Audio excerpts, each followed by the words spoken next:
నమస్తే. మనం ఇప్పుడు గాంధీ హాస్పిటల్‌లో ఉన్నాం. గత 4 రోజులుగా ఆమరణ నిరాహార దీక్ష చేస్తా ఉన్నారు. ముఖ్యంగా బీసీల కోసం. ఏదైతే కాంగ్రెస్ పార్టీ అధికారంలోకి వస్తే ఖచ్చితంగా కూడా రిజర్వేషన్‌లు అమలు చేస్తాం. ముఖ్యంగా బీసీలకు 42% రిజర్వేషన్‌లు చేస్తామని చెప్పేసి కామారెడ్డి డిక్లరేషన్‌లో ప్రకటించడం జరిగింది. దీన్ని అమలు చేయాలంటూ ఒక పక్కన బీసీలందరూ కూడా ఐక్యమవుతా ఉన్నారు. స్థానిక సంస్థల్లో 42% రిజర్వేషన్‌లు అమలు చేసిన తర్వాతనే ఎన్నికలకు వెళ్ళాలన్నటువంటి ప్రధానమైనటువంటి డిమాండ్ చేస్తా ఉన్నారు. ఇదే సందర్భంలో బీసీ సంబంధించినటువంటి నాయకులంతా కూడా ఆమరణ నిరాహార దీక్షకు పూనుకున్నటువంటి పరిస్థితి ఏర్పడింది. ముందుగానే ఎవరైతే బీసీ ఆజాదీ యూత్ ఫెడరేషన్ అధ్యక్షుడైనటువంటి జక్కని సంజయ్ కుమార్ గారు కూడా 4 రోజులు అవుతా ఉంది ఆయన ఆమరణ నిరాహార దీక్ష చేపట్టి. ఆయన యొక్క ఆరోగ్యం కూడా క్షీణిస్తూ ఉన్నటువంటి పరిస్థితి. మరి ఈరోజు ఎంజీఎం ఇక్కడ ఉన్నటువంటి గాంధీ హాస్పిటల్‌లో చికిత్స పొందుతా ఉన్నాడు. ఇదే బెడ్ పైన ఉన్నారు. ఈయనతో పాటు మరికొంతమంది వ్యక్తులు సైతం కూడా ఆమరణ నిరాహార దీక్షకు పూనుకున్నటువంటి పరిస్థితి. అసలు వీళ్ళు ఎందుకు ఆమరణ నిరాహార దీక్ష చేయాలనుకుంటా ఉన్నారు? రేవంత్ రెడ్డికి మరి ఏమని చెప్పదలుచుకున్నారు? ఈ యొక్క ఆమరణ నిరాహార దీక్ష చేయడం వల్ల వాళ్ళకు ఎట్లాంటి సంబంధించినటువంటి ప్రభుత్వం ముంగట ఎట్లాంటి డిమాండ్లను పెట్టబోతా ఉన్నారు అన్నటువంటి అంశాలను కూడా ఒకసారి తెలుసుకున్నటువంటి ప్రయత్నం చేద్దాం. అన్న, ఏంటి మీ ప్రధానమైనటువంటి ఉద్దేశం ఏంటి? మీరు ఎందుకు నిరాహార దీక్ష చేస్తూ ఉన్నారు?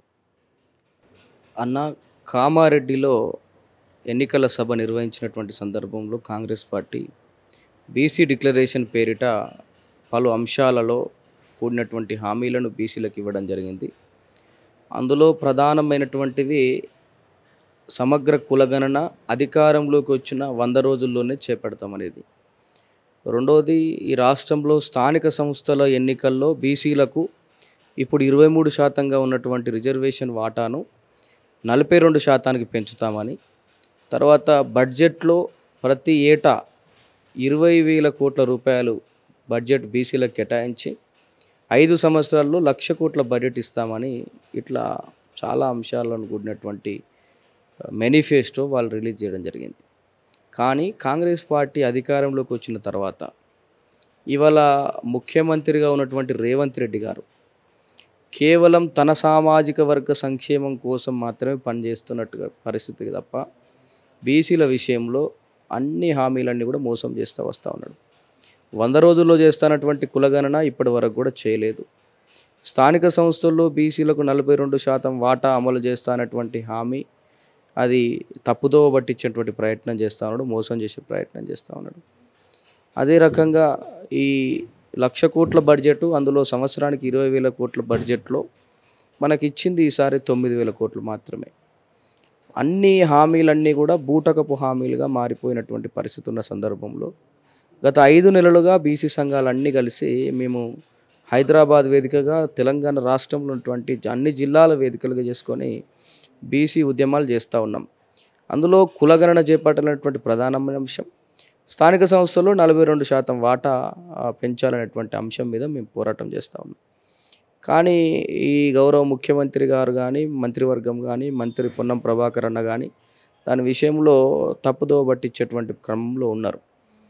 మేము ఉద్యమాలు చేస్తున్నటువంటి క్రమంలో స్పందించినటువంటి మంత్రి పొన్నం ప్రభాకర్ గారు ఒక వేదికలో మాట్లాడుతూ, బీసీలకు కులగణన చేస్తాము, సమగ్ర కులగణన ఈ రాష్ట్రంలో చేస్తాము, ఏ యొక్క శాఖ ద్వారా చేయాలో లేకపోతే ఏజెన్సీ ద్వారా చేయాలో ఆలోచిస్తున్నాం, వారంలోగా ఈ ప్రక్రియను ప్రారంభిస్తామని చెప్పి వారు హామీ ఇవ్వడం జరిగింది. ఆ వారం గడువు అయిపోతూ ఉన్నటువంటి పరిస్థితి. రెండవదిగా, కులగణన చేస్తేనే కానీ స్థానిక సంస్థలో 42% వాటా పెంచలేని పరిస్థితి ఉన్నటువంటి పరిస్థితి. కోర్టు లెక్కలవడం వస్తాయి, ఇట్లా రకరకాల ప్రతిపాదనలు గవర్నమెంటే దాన్ని తప్పుదోవ పట్టించేటువంటి ప్రయత్నం చేస్తూ ఉంది. కాబట్టి ఈ రాష్ట్రంలో సమగ్ర కులగణన చేపట్టాలనేటువంటి డిమాండ్తో వారు చేసినటువంటి స్టేట్మెంట్ వారం రోజుల్లో చేస్తా అన్నారు. ఆ వారం లోపల పొన్నం ప్రభాకర్ అని చెప్పినటువంటి స్టేట్మెంట్ ఏమో గాలిలో మాటల్లోనే ఉన్నది. ప్రభుత్వ యంత్రాంగం, ఎన్నికల కమిషన్ మాత్రం స్థానిక సంస్థల ఎన్నికలు నిర్వహించేటువంటి క్రమంలో వారు ఎన్నికలకు సంబంధించినటువంటి ఓటర్ లిస్టు నోటిఫికేషన్ రకరకాలన్నీ కూడా విడుదల చేస్తున్నారు. సో ఈ క్రమంలో బీసీలకు ఇచ్చినటువంటి హామీలన్నీ కూడా బుట్టదాఖలు అయిపోతున్నాయి అనేటువంటి ఆలోచనతో ప్రభుత్వం ఎన్ని ఉద్యమాలు చేసినా కదులు వస్తలేదు. సెక్రటరియట్ ముట్టడి చేసినాం, అదేవిధంగా ఇందిరా పార్క్ దగ్గర ధర్నాలు చేసినాం, అదేవిధంగా అన్ని రకాల ప్రోగ్రామ్స్ జిల్లాలలో చేసినాం, జిల్లాల్లో సదస్సులు నడుస్తూ ఉన్నాయి. అన్ని బీసీ సంఘాలు, అందరు బీసీలంతా కూడా ముక్త కంఠంతో బీసీ హామీలు అమలు చేయాలంటూ ఉన్నారు. కానీ ప్రభుత్వం పట్టించుకోవట్లేదు. కాబట్టి పొన్నం ప్రభాకర్ అన్న ఇచ్చినటువంటి వారం గడువు ముగిసిన తర్వాత మేము మా బీసీ ఆజాదీ యూత్ ఫెడరేషన్ కేంద్ర కార్యాలయం హైదర్గూడలో ఈ యొక్క దీక్ష కార్యక్రమాన్ని ఆమరణ దీక్ష చేద్దామని అందరి ఒప్పందం మేరకు అన్ని కుల సంఘాలు అన్ని బీసీ సంఘాల యొక్క ఆలోచన వారి యొక్క మద్దతుతో ఒక్కడిగా కాదు అందరితో సంప్రదించి అందరి యొక్క మాటలు తీసుకొని హైదర్గూడలో ఆఫీస్లో బీపీ మండల్ గారి స్ఫూర్తితో వారి జయంతి సందర్భంగా దీక్షను ఏర్పాటు చేసినాం. దీక్ష ఏర్పాటు చేసిన సందర్భంలో ప్రభుత్వము వారి యొక్క పోలీసులను ఫిరాయించి డీసీపీ గారిని పంపి దాదాపుగా 50 మంది పోలీసులు మా ఆఫీస్ మీద దాడి చేసేటువంటి ప్రయత్నం చేసి మమ్మల్ని ఒక టెర్రరిస్టులాగా గుంజుకపోయి గొర్ర తీసుకుపోయి అఫ్జల్గంజ్ పోలీస్ స్టేషన్లో పెట్టి సాయంత్రానికి నైట్ 11 గంటలకు మమ్మల్ని ఎల్బీ నగర్కు పంపితే ఎల్బీ నగర్లో రెండో రోజు కూడా దీక్ష కొనసాగించినాం. దీక్ష కొనసాగిస్తున్నటువంటి క్రమంలో మళ్ళీ అరెస్ట్ చేసి మళ్ళీ పోలీసులు తీసుకుపోయి హైదరాబాదులో దాదాపుగా ఒక 3 గంటలు వివిధ చోట్ల తిప్పి 3 పోలీస్ స్టేషన్లలో పెట్టి చివరికి నాగోల్ పోలీస్ స్టేషన్లో ఉంచి మళ్ళీ రిలీజ్ చేయడం జరిగింది. నిన్న మేము మాతో పాటు చేసినటువంటి మా అన్న విప్లవాల నేత బత్తుల సిద్ధేశ్వరన్న గారి ఇంటి వద్ద దీక్ష చేస్తూ ఉన్నాం. అంటే కంటిన్యూగా మొదటి రోజు వారు అరెస్ట్ చేసినప్పుడు కూడా స్టేట్మెంట్ ఏమి ఇచ్చినాం, మీరు ఎక్కడ జైల్లో పెడితే జైల్లో చేస్తాము, ఎక్కడ పెడితే అక్కడ పోలీస్ స్టేషన్ అయితే పోలీస్ స్టేషన్, ప్రభుత్వం స్పందించేదాకా దీక్ష విరమించము అని మేము తేల్చి చెప్పినాం. సో ఈ క్రమంలో నిన్న కూడా బత్తుల సిద్ధన్న ఇంటి దగ్గర దీక్ష చేస్తున్న క్రమంలో చాలామందిని బీసీ నాయకులు ఆర్ కృష్ణ లాంటి వాళ్ళందరూ కూడా వచ్చి మద్దతు తెలుపుతున్నటువంటి పరిస్థితుల్లో నిన్న సాయంత్రం మమ్మల్ని నైట్ మళ్ళీ అరెస్ట్ చేసి తీసుకొచ్చి గాంధీ హాస్పిటల్కి తరలించడం జరిగింది. ఇక్కడ వచ్చిన తర్వాత టెస్టులన్నీ చేస్తే నా యొక్క గ్లూకోజ్ లెవెల్స్ 50గా పడిపోయినవి, బీపీ కూడా అన్కంట్రోల్లో ఉన్నది, అన్కాన్షియస్ పోయే ప్రమాదం ఉందని డాక్టర్లు హెచ్చరిస్తున్నటువంటి పరిస్థితి. మాకు మొదటి నుంచి కూడా మద్దతుగా ఆర్ కృష్ణన్న, అదేవిధంగా జాజుల శ్రీనివాస్ గౌడ్ గారు, అదేవిధంగా రాజారాం యాదవ్, దాసు సురేష్, మేకపోతులు నరేందర్ గౌడ్, ఇట్లా బీసీ సంఘాల్లో ఉన్నటువంటి చాలామంది, పిడికిల్ రాజన్న, తర్వాత కేవి గౌడ్, చాలామంది కూడా ప్రసాద్, బొంగు ప్రసాద్ గౌడ్, వీళ్ళంతా కూడా ఉద్యమాలు చేసేటువంటి నేపథ్యం ఉన్నటువంటి నాయకులంతా మాతో పాటు 4 రోజుల నుంచి ర్యాలీ అవుతున్నారు, మాకు సపోర్టుగా ఉన్నారు. నేను ఈ సందర్భంగా రాష్ట్ర ముఖ్యమంత్రి రేవంత్ రెడ్డి గారిని సూటిగా స్పష్టంగా నేను అడుగుతా ఉన్నా, కామారెడ్డిలో మీరు ఇచ్చినటువంటి హామీలు అమలు చేయదలుచుకున్నారా లేదా? మీరు ఇచ్చినటువంటి ఈ రాష్ట్రంలో నడుస్తున్నటువంటి ప్రభుత్వము ఇది అందరి సబ్బండ వర్గాల ప్రభుత్వమా లేదా ఒకే సామాజిక వర్గానికి చెందినటువంటి ప్రభుత్వమా? మీ ప్రభుత్వానికి సంబంధించినటువంటి పార్టీ అధినేత రాహుల్ గాంధీ ఏమో బీసీ డిక్లరేషన్ అమలు చేయాలంటాడు, బీసీలకు కులగణన చేయాలని చెప్పి బీజేపీ మీద పోరాటం చేస్తూ ఉన్నాడు. ఆయన మాటను మీరు ధిక్కరిస్తున్నారంటే ఇక్కడ రాష్ట్రంలో నడిచేది కాంగ్రెస్ పార్టీ పాలన, లేకపోతే రాహుల్ గాంధీ కాంగ్రెసా, లేదంటే ఇంకెవరు నడిపిస్తున్నటువంటి చంద్రబాబు నడిపిస్తున్నటువంటి కాంగ్రెసా, ఇంకెవరు నడిపిస్తున్నటువంటి కాంగ్రెస్? ఇవాళ రేవంత్ రెడ్డి మా దీక్ష సందర్భంగా మొన్న భగ్నం చేసిన తర్వాత రాష్ట్రం అంతా కూడా బీసీలు చైతన్యమై కదులుతున్నటువంటి సందర్భంలో మొన్న ఒక స్టేట్మెంట్ ఇస్తాడు, అది తప్పుడు దీక్ష వాళ్ళంతా కూడా తప్పుడు దీక్షలు చేస్తూ ఉన్నారు, వారి వెనుక ఎవరో ఉండి నడిపిస్తున్నారని మాట్లాడుతూ ఉన్నటువంటి సందర్భం ఉన్నది ఒక వేదిక మీద. ఇవాళ నేను ముఖ్యమంత్రి గారు ప్రశ్నిస్తూ ఉన్నా, నీకు తెలివి సోయి జ్ఞానం ఏమన్నా ఉంటే గాంధీ హాస్పిటల్కి వచ్చి మమ్మల్ని పరామర్శించు, మా పరిస్థితి చూడు, మా ఆరోగ్య పరిస్థితి చూడు, మీకు సంబంధించినటువంటి గవర్నమెంట్ డాక్టర్ని కనుక్కో, నా షుగర్ లెవెల్స్ ఎంత ఉన్నాయి, నేను ఎన్ని రోజులు తినక అనేది టెస్ట్ చేసుకో. దొంగ దీక్షలు చేయడం లేదు, నీలాగా దొంగ పనులు మాకు రావు రేవంత్ రెడ్డి గారు. దయచేసి మీరు ప్రభుత్వ అధినేతగా ఉండొచ్చు కాక, కానీ మీకు ఓట్లేసింది మాత్రం బీసీలకు ఇచ్చినటువంటి హామీలన్నీ కూడా అమలు చేయాలనేది మా యొక్క దీక్ష లక్ష్యం. మీరు దిగొచ్చేదాకా కూడా ఈ దీక్షను ఆపము అనేటువంటి దాన్ని నేను సూటిగా స్పష్టంగా తెలియజేస్తా ఉన్నాను. అంటే మీరు ఒకరిద్దరే చేస్తారా, లేకపోతే ఇంకా చాలామంది కూడా బీసీ నేతలంతా కూడా ఏమైనా సిద్ధమైనటువంటి పరిస్థితి ఏమైనా ఉందా? ప్రభుత్వం దిగి రాకపోయినట్టయితే మీ యొక్క ఈ నిరాహార దీక్ష ఎన్ని రోజుల బట్టి ఇంకా కొనసాగుతుంది ఇదంతా? మేము ముగ్గురం చేస్తూ ఉన్నాం ప్రస్తుతము. నేను, అదేవిధంగా హిందూ బీసీ మహాసభ అధ్యక్షులు, చాలా 20 ఏళ్ళ నుంచి ఉద్యమాల్లో ఉన్నటువంటి నాయకుడు బత్తుల సిద్ధేశ్వరన్న, అదేవిధంగా మాకు మద్దతుగా వరంగల్లో చాపర్తి కుమార్ గాడ్గే అయినటువంటి ఇంకొక నాయకుడు కూడా చేస్తూ ఉన్నారు. మేము ముగ్గురం ప్రస్తుతం రాష్ట్రంలో దీక్షలో ఉన్నాం. మేమిద్దరం బత్తుల సిద్ధన్న నేను కూడా ఇక్కడనే గాంధీ హాస్పిటల్లో అడ్మిట్ అయి ఉన్నాము. మేము ఒకటే నిర్ణయించుకొని కూర్చున్నాం. కాంగ్రెస్ పార్టీ మెడలు వంచేదాకా బీసీల హక్కులను కాపాడడానికి బీసీలకు ఇచ్చినటువంటి హామీలు అమలు చేసేదాకా మా పోరాటం ఉంటుంది. ఒకవేళ ఈ యొక్క కాంగ్రెస్ పార్టీ కనుక దిగిరాకపోతే మాకు బీసీలకు త్యాగాలు పెద్ద ఏం కాదు, మాకు ఉద్యమాలు కొత్త ఏం కాదు. మేము ప్రాణత్యాగం ఇవ్వడానికి కూడా నేను సిద్ధంగా ఉన్నా. ఒకవేళ ఈ రేవంత్ రెడ్డి సర్కార్ దిగిరాకపోతే బీసీల కోసం నా ప్రాణాన్ని అర్పించడానికి కూడా సిద్ధంగా ఉన్నా.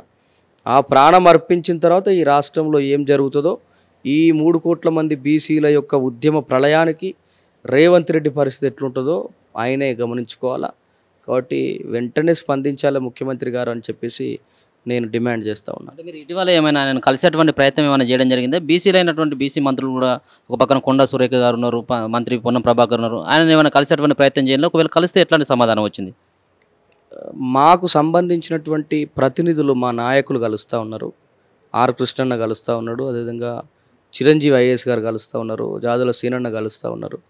చాలామంది నాయకులు కూడా ప్రభుత్వంతో సంప్రదింపులు చేస్తూ ఉన్నారు. మా వాళ్ళ ఆరోగ్య పరిస్థితి విషమిస్తూ ఉన్నది, మీరు దిగిరాకపోతే ఆర్ కృష్ణన్ అంటూ ఉన్నాడు, ఈ రాష్ట్రాన్ని అగ్నిగుండంగా మారుస్తామని చెప్పి కూడా ప్రకటనలు ఇస్తూ ఉన్నాడు. నిన్న మమ్మల్ని చర్చిగాగిలాపూర్లో మా దగ్గరకు వచ్చి చాలాసేపు 2-3 గంటలు దీక్షలో పార్టిసిపేట్ అయ్యిండు. ఈరోజు కూడా ఇక్కడ హాస్పిటల్కి వచ్చి పోయిండు. ఇవాళ హాస్పిటల్లో పరిస్థితి కూడా మమ్మల్ని అరెస్టు చేసినటువంటి పరిస్థితి విధానం, హాస్పిటల్లో జాయిన్ చేసినటువంటి విధానం కూడా అవమానకరమైనటువంటి పరిస్థితిగా ఉన్నది. నిన్న మమ్మల్ని అర్ధరాత్రి మా ఇంటి దగ్గర నుంచి అరెస్ట్ చేసి తీసుకొచ్చి ఇక్కడ హాస్పిటల్లో జాయిన్ చేసిన తర్వాత కనీసం బెడ్ ఏర్పాటు చేయలేని పరిస్థితి ఈ ప్రభుత్వాన్ని. మేము నేల మీద పడుకున్నాం నిన్న రాత్రి అంతా కూడా. తెల్లవారంగా మేము అడగంగా తెల్లవారంగా ఒక బెడ్ ఏర్పాటు చేశారు. ఆ తర్వాత పొద్దునొచ్చి మా నాయకులంతా కూడా డిమాండ్ చేసి ఉద్యమంగా మారుస్తాం బిడ్డ ఖబర్దారని హెచ్చరిస్తే అప్పుడు ఈ రకంగా బెడ్ ఏర్పాటు చేశారు. అంటే బీసీల దీక్షలకు ఇంత అవమానం. ఇదివరకు నిరాహార దీక్షలు చాలామంది చేశారు, ఆమర నిరదీక్షలు చాలామంది చేశారు. ఎవరు దీక్షలు చేస్తే ఎట్లా ప్రభుత్వాలు ఇప్పుడున్నటువంటి ప్రభుత్వాలు కానీ ఆ ప్రభుత్వంలో ఉన్నటువంటి నాయకత్వం కానీ ఏ విధంగా వివరిస్తుందో మీరు చూస్తూ ఉన్నారు. వారిని ఎంత రాచమర్యాదలుగా చూస్తారో చూస్తూ ఉన్నారు. అంటే బీసీలు అంటే ఈ యొక్క రేవంత్ రెడ్డి సర్కారుకు లెక్కలేనితనంగా ఉన్నది. బీసీలను అవమానపరుస్తూ ఉన్నారు మమ్మల్ని. అయితే 3 రోజుల నుంచి మనశ్శాంతి లేకుండా మేము ఒక పక్క ఆకలితో అలమటిస్తూ ఆరోగ్యం క్షీణిస్తున్నటువంటి పరిస్థితి, పోలీసులు మమ్మల్ని అనేక రకాలుగా ఇబ్బందులు పెడతా ఉన్నారు. ఇలా హాస్పిటల్లో ఇక్కడ పడేసిపోతే కూడా ఒక అనాథలుగా పడేసిపోయినటువంటి పరిస్థితి. ఇక్కడ హాస్పిటల్లో కూడా దిక్కుమొక్కులేని మా నాయకత్వం వచ్చేదాకా కూడా మాకు మొక్కు లేనటువంటి పరిస్థితి. అంటే బీసీలు అంటే అంత చులుపుగా చులకనగా చూస్తున్నటువంటి ప్రభుత్వం ఉన్నది. కాబట్టి చాలా రంగాల్లో బీసీలు అన్యాయం అయిపోతూ ఉన్నారు. విద్య, ఉద్యోగ, వ్యాపార, రాజకీయ రంగాల్లో అన్యాయం అయిపోతున్నారు. వీటన్నిటికీ ఫస్ట్ స్టెప్ ఏంటంటే కులగణన జరగాలి. కులగణన జరిగితే బీసీ రిజర్వేషన్లు, బీసీల యొక్క శాతం ఎంత ఉందో తెలిస్తే బీసీల వాటా ఎంత అనేది ప్రభుత్వము ఇవ్వడానికి అవకాశం ఉంటుంది. కాబట్టి దాని కొరకే కులగణన చేస్తామని మాటిచ్చిండు. కాబట్టి కాంగ్రెస్ పార్టీ మాటిచ్చింది కాబట్టి కాంగ్రెస్ పార్టీ పీసీసీ కమిటీ అని డిక్లేర్ చేసి తీర్మానం చేసి సిద్ధరామయ్య గారిని తీసుకొచ్చి, కర్ణాటకలో ముఖ్యమంత్రి గారిని తీసుకొచ్చి కామారెడ్డిలో మీటింగ్ పెట్టి మహేష్ కుమార్ గౌడ్ గారి చేత చేయించినటువంటి ప్రకటన. కాబట్టి దాన్ని అమలు చేయాలని మేము ఈ పోరాటం చేస్తూ ఉన్నాం. ఈ పోరాటం అమలయ్యేదాకా కూడా కొనసాగుతుంది. ఒకవేళ అమలు చేయకపోతే మా ప్రాణాలు ఇవ్వడానికి కూడా మేము సిద్ధంగా ఉన్నాం. చెప్పన్న, మీ ఉద్యమం ఇంకా ఎప్పటి వరకు కొనసాగుతుంది? ఇది మీరు ఆమరణ నిరాహార దీక్ష చేస్తూ ఉన్నారు, ఒక పక్కన ఆరోగ్యం క్షీణిస్తున్నటువంటి పరిస్థితి. మీరు ప్రభుత్వానికి ఏం చెప్పదలుచుకున్నారు? ప్రభుత్వానికి మేము ఖచ్చితంగా కామారెడ్డి డిక్లరేషన్ అమలు చేయాలని చెప్తున్నాము. ఎందుకనంటే ఉదయపూర్ డిక్లరేషన్ ప్రకారం పార్లమెంటుకు 2 అని చెప్పి ఆ 2 కూడా ఇవ్వలేదు. ఇక్కడ 34 రావాలి వాళ్ళు చెప్పిన డిక్లరేషన్ ప్రకారం ఎమ్మెల్యే సీట్లు. కానీ 19 ఏమో ఇచ్చారు, దాంట్లో ఓడిపోయే సీట్లే ఎక్కువ ఇచ్చారు. సరే, అప్పుడు ఏంది ప్రశ్న అంటే ఇట్లా ఎమ్మెల్యే ఎలక్షన్లలో రిజర్వేషన్లు బీసీలకు ఉన్నాయి కాబట్టి మేము మిగతా చేస్తామని చెప్పి కామారెడ్డి డిక్లరేషన్ రకరకాల అంశాలు బీసీలను మభ్యపుచ్చడం జరిగింది. సరే, మా ఎమ్మెల్యే టికెట్లను వదిలేసుకున్నాం, పోయింది. తర్వాత ఎంపీ ఎన్నికలు వచ్చినాయి. ఎంపీ ఎన్నికల్లో కూడా అదే పరిస్థితి చేశారు. నిజానికి బీసీలు 50% పైగా ఉంటే తెలంగాణలో 60 సీట్లు ఎమ్మెల్యే సీట్లు ఉండాలి. అక్కడ పోయిన తర్వాత ఎంపీ సీట్లు పోయిన తర్వాత నామినేటెడ్ పోస్టులు పోయినాయి. ఇవన్నీ కూడా దేన్ని మాకు బూచి చూపుకుంటూ వస్తున్నారు అని అంటే కామారెడ్డి డిక్లరేషన్ అమలు చేస్తాం, కామారెడ్డి డిక్లరేషన్ కుల జనగణన జరుపుతాం. కుల జనగణన లెక్కింపులేమో మాకు, పదవుల లెక్కలేమో మీకు. ఇట్లా చేస్తూ చివరికి ఏడుకొచ్చిందంటే ఈ గ్రామ పంచాయతీ ఎన్నికలు కూడా వాళ్ళు సన్నాహాలు చేసుకుంటున్నారు. మేము 42 మంది బీసీ సంఘాల నాయకులం ఆమరణ దీక్ష చేస్తామని ప్రకటించగానే 3వ రోజు ఈయన పొన్నం ప్రభాకర్ తోటి ఒక ప్రకటన ఇప్పించిండు. పొన్నం ప్రభాకర్ ఇచ్చిండా తను ఇప్పించిండా మనకు తెలియదు. పొన్నం ప్రభాకర్ ఏమంటాడంటే కుల జనగణన జరిగినాకనే, చాలా తెలివిగా, మళ్ళీ 42% అనేది మిస్ అయిపోతుంది ఇక్కడ. కుల జనగణన జరిగినాకనే మేము ఎన్నికల్లో పోతామంటాడు. ఆయన చెప్పగానే మళ్ళీ 3వ రోజు V6లో ఎలక్షన్ రివ్యూ మీటింగ్ జరిగింది. ఇవాళ ఎలక్షన్ల కోసం సన్నాహాలు జరుగుతున్నాయి. ఈ 15 రోజులలో దాని ప్రాసెస్ అయిపోతుంది, ఎలక్షన్ ప్రకటించే అవకాశం ఉంది అని చెప్తుంది. తర్వాత 3 రోజులకు ఆంధ్రజ్యోతిలో ప్రత్యామ్నాయం మధ్య మార్గం అని చెప్పేసి, ఆ మధ్య మార్గంలో ఏమంటారంటే బీసీలకు చట్ట ప్రకారం 23% ఇస్తాం, మిగతా 19% అంటే 42 కావాలి కదా, మిగతా 19% మా పార్టీ నుంచి ఇస్తాం, మిగతా పార్టీలు కూడా అది వాళ్ళు కూడా ఇవ్వాలి, వాళ్ళని కూడా అడగాలి మీరు అని చెప్పేసి అంటది. అట్లా మళ్ళీ తను ఇచ్చిన కమిట్మెంట్కు మేమంతా బీసీలంతా ఓట్లు వేసినాం, గెలిపించుకున్నాం. ఇవాళ ఏమంటున్నది, మేము మాత్రం మళ్ళీ 23 తారీఖు అమలు చేస్తాం, మా తప్పు లేకుండా 19% అమలు చేస్తామని అంటే నువ్వు ఇచ్చిన కమిట్మెంట్ తప్పినట్టే కదా, నువ్వే తప్పు చేసినట్టు కదా, ప్రజల్ని మోసగించినట్టే కదా. కాబట్టి మేము ఏమంటున్నామంటే మాకు 42% చట్టబద్ధంగా మాకు రావాలి. ఇవాళ ఒక గ్రామంలో నీవు ఇచ్చిన, సరే నువ్వు 23% అప్లై చేస్తూ మిగతా 19%లో కూడా కొంతమంది నిలబెట్టినవు నువ్వు బీసీలను. కానీ అక్కడ మిగతా పార్టీలు రెడ్డిలను వెలమలో నిలబెడితే, వాడు డబ్బునోళ్ళు నిలబెడితే ఇక్కడ బీసీలు ఎడ గెలిచే పరిస్థితి ఉంటుంది. అందుకోసమని ఇది బీసీలని బలిపీఠం మీదకి ఎక్కించడమే, వంచడమే, మోసగించడమే. కాబట్టి బీసీలు గెలవాలి అని అంటే నీవిచ్చిన ఒక యాక్చువల్గా మా లెక్క ప్రకారం 50% పైగా ఉంటే మేము 56% అట్లా అడగాల్సింది. నువ్వు ఏ లెక్క ప్రకారం ఇచ్చినావు 42%. మేమేమో అదనంగా అడుగుతలేము, మా జనాభా నిష్పత్తి అని అడుగుతలేము. నువ్వు ఇచ్చిన లెక్క ప్రకారమే అన్ని పోస్టులు పొడగొట్టుకున్నాం, ఎక్కడ కొట్లాడలేదు. కామారెడ్డి డిక్లరేషన్ సర్పంచ్లం అవుతాము, ఇక మేము ఎమ్మెల్యేలం కాలేము, మంత్రులం కాలేము, మమ్మల్ని కానియరు, కనీసం ఈ గ్రామ సర్పంచ్నన్నా మమ్మల్ని కానియకపోతారా అని ఆశపడ్డాం. ఇవాళ అది కూడా చేయకుండా ఇంకోవైపు నీ ప్రాసెస్ చేసుకుంటా పోతున్నావు. ఇప్పుడు ఏమంటావంటే ఇంకా మేము ప్రైవేట్గా నిలబెడతాం, చట్ట ప్రకారం కాదు అని చెప్పేసి మిగతా పార్టీల మీద నెట్టేసే ప్రయత్నం చేస్తున్నావు. సరే, ఆ మిగతా పార్టీలను కూడా బోన్లో నిలబెడతాం, అది వేరు విషయం. కానీ నువ్వు ద్రోహం చేస్తున్నావు కదా ప్రజలకు. దీనికోసం మేము ఖచ్చితంగా ఈ పోరాటం అనేది తుదికంటా కొనసాగిస్తాం. బీసీలు అంటే ఇప్పటివరకు గతంలో కూడా చాలామంది ఉసిరికాయలు అది ఇది రాలిపోతుంటారని చెప్పేసి లూజ్గా మాట్లాడినరు. కానీ ఇవాళ మా బీసీల సత్తా ఏందో తెలుస్తుంది. మేము ముగ్గురమే నిరాహార దీక్ష చేస్తున్నా ఇది బీసీ ప్రజానీకంలో రగిలిపోతుంటుంది.